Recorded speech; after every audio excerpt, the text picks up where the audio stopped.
Well, this is a question that will be asked, has been asked already, but I'm sure there will be investigation when this horrible war is over, because this is almost unprecedented. It's 50 years since Israel failed to detect a war in 1973 and paid a heavy price.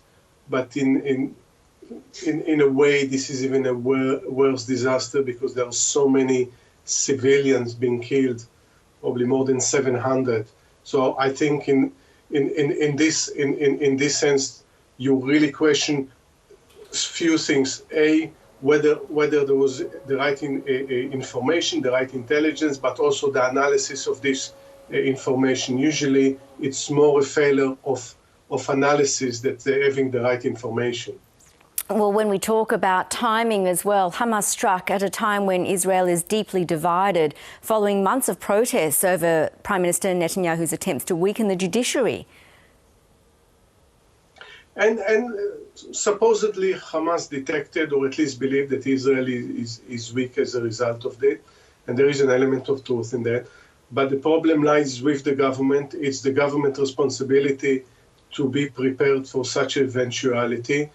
It's the task of the government to keep the country united. And when the government is embarking on an assault on its democracy and forming one of the most right-wing and incompetent government ever coalition in the country's history, while the prime minister is more interested in saving his skin in a corruption trial than the interests of the country, we see the very sad result of this in the last few days.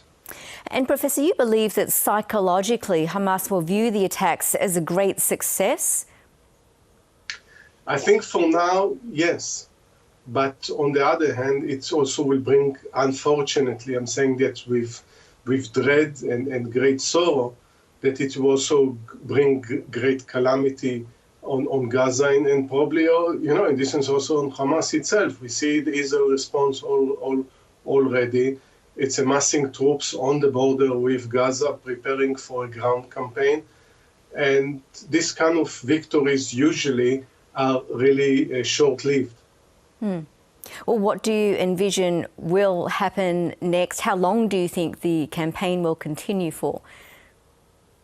No one ever knows this, because campaigns of this sort have their own dynamic. They create a certain momentum. It depends how successful they are or not. What do you face? As your correspondent just mentioned, it's a tiny enclave and the home of 2 million people. Many live in refugee camps. The minute that you enter ground troops, a lot of the warfare is basically door to door in urban areas, and anything can happen. So it's how to. Israel can actually stay there for weeks, if not months, if the operation doesn't go the way it wants. But in any case, I think we should brace ourselves for quite a prolonged war. Professor Yossi Mekelberg, thank you so much for your analysis. My pleasure. Thank you.